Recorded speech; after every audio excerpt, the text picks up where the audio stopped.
Welcome to of the record. నేను మీ జనని. BRS అగ్రనేతకు బీదర్లోని దొంగ నోట్ల ముద్రణ ప్రెస్ ఉందని, ఆ నకిలీ నోట్లతో ఎన్నికల్లో డబ్బు పంచారని కేంద్ర మంత్రి బండి సంజయ్ చేసిన ఆరోపణలు చర్చనీయాంశంగా మారాయి. దొంగ నోట్ల ముద్రణ విషయంలో ఢిల్లీలో ఒక పోలీసు అధికారి తనకు చెప్పారని కూడా పేర్కొన్నారు. బండి సంజయ్ చేసిన కామెంట్స్ బీఆర్ఎస్ తో పాటు రాజకీయ వర్గాల్లో హాట్ టాపిక్ గా మారాయి. ఇంతకీ కేంద్ర మంత్రి చెప్తున్న ఆ గులాబీ నేత ఎవరు? సంజయ్ వ్యాఖ్యల వెనుక రాజకీయ వ్యూహం ఏదైనా ఉందా?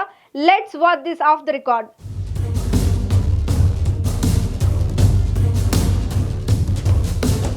నిన్న మొన్నటి వరకు తెలంగాణలో అధికారంలో ఉన్న బీఆర్ఎస్ అంటేనే ఒంటి కలుపై లెగిసే కేంద్ర హోంశాఖ సహాయ మంత్రి బండి సంజయ్ మరోసారి హాట్ కామెంట్స్ చేశారు. బండి సంజయ్ చేసిన కామెంట్స్ పొలిటికల్ సర్కిల్లో చర్చనీయాంశంగా మారాయి. డైరెక్ట్ గా కేసీఆర్ పేరు ఎత్తకుండానే బీఆర్ఎస్ అధినాయకుడు దొంగ నోట్లు ముద్రిస్తున్నారనే కామెంట్స్ వెనుక బండి వ్యూహం ఏంటనేది ఇప్పుడు హాట్ టాపిక్ గా మారింది.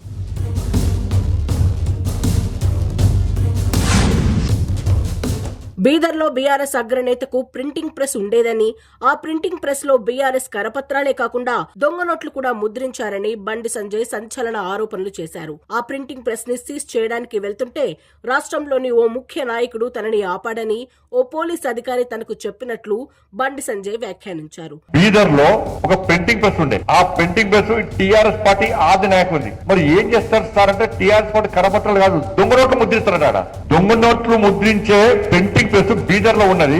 నేను ఆ ప్రింటింగ్ ప్రెస్ సీజ్ చేద్దామని పోయినాను. పోయేసరికి రాష్ట్రంలో నుండి ఒక ముఖ్య నాయకుడు నాకు ఫోన్ చేసి, మీకు డ్యూటీ అక్కడ లేదు, మీరు పోకండి అని చెప్పి నన్ను ఆదేశిస్తే నేను పోలేకపోయినా. ఉద్యమం తర్వాత ఎన్నికలప్పుడు బీఆర్ఎస్ పంచినవన్నీ దొంగ నోట్లే అని, అప్పుడు ఆ నోట్లు ఎలా చెలామణి అయ్యాయో అని అనుమానం వ్యక్తం చేశారు.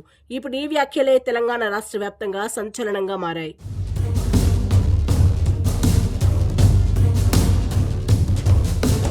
కేంద్ర మంత్రిగా ఉన్న బండి సంజయ్ దొంగ నోట్ల అంశం తెరపైకి తీసుకురావడం వెనుక పొలిటికల్ ఎజెండా ఉన్నట్లు కనిపిస్తోంది. తెలంగాణ బీజేపీకి బండి సంజయ్ మరోసారి అధ్యక్షుడిగా రాబోతున్నారనే టాక్ నడుస్తోంది.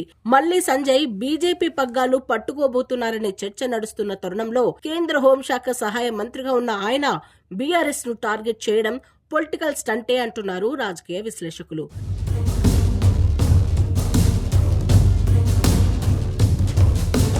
బండి బీజేపీ రాష్ట్ర అధ్యక్షుడిగా గతంలో ఉన్న సమయంలోనూ కేసీఆర్ బీఆర్ఎస్ పై విమర్శలు చేసేవారు. ఆ విమర్శల తీవ్రత పెంచి కేంద్ర మంత్రి బండి సంజయ్ తాజాగా లేవనెత్తిన అంశం ఇప్పుడు రాజకీయ దుమారం రేపుతోంది. కేసీఆర్ టార్గెట్ గా సంజయ్ చేసిన కామెంట్స్ గులాబీ పార్టీని డిఫెన్స్ లో పడేశాయంటున్నారు. 2 సార్లు తెలంగాణను పాలించిన బీఆర్ఎస్ నాయకత్వంపై నేరపూరిత ఇమేజ్ ను ప్రజల్లోకి తీసుకువెళ్లి ఆ పార్టీ విశ్వసనీయతను దెబ్బతీయడమే బండి సంజయ్ వ్యాఖ్యల వెనుక వ్యూహంగా కనిపిస్తోంది.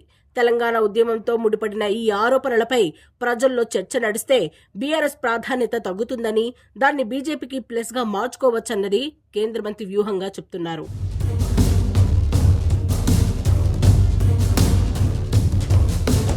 దొంగ నోట్ల ముద్ర, నకిలీ పాస్పోర్ట్ కేసులను ఇప్పుడు ప్రస్తావించడం ద్వారా బీఆర్ఎస్ ఇమేజ్ ను డ్యామేజ్ చేస్తూ బీజేపీని తెలంగాణలో బీఆర్ఎస్ కు ప్రత్యామ్నాయ పార్టీగా ప్రజల్లోకి తీసుకువెళ్లే యోచనలో బండి సంజయ్ ఉన్నట్లు టాక్ నడుస్తోంది. 2023 అసెంబ్లీ ఎన్నికల్లో ఓడిపోయిన తర్వాత బీఆర్ఎస్ రాజకీయంగా బలహీనంగా ఉంది.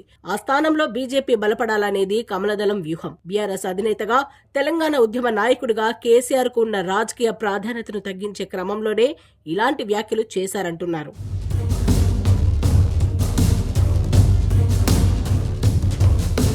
బండి సంజయ్ తిరిగి బీజేపీ పగ్గాలు చేపట్టనున్నారు అనే చర్చ నడుస్తోంది. కేంద్ర మంత్రిగా కంటే రాష్ట్ర పార్టీ అధ్యక్షుడిగానే ఆయన గతంలో ఎక్కువగా ఫోకస్ అయ్యారు. ఇప్పుడు మళ్లీ ఆ బాధ్యతలు చేపట్టనుండటంతో పాత మాస్ ఇమేజ్ కోసం ఆయన పాకులాడుతున్నారన్న అభిప్రాయం వ్యక్తమవుతోంది. చూడాలి మరి సంజయ్ లేవనెత్తిన ఈ తాజా అంశం రాజకీయంగా ఏ టర్న్ తీసుకుంటుందో.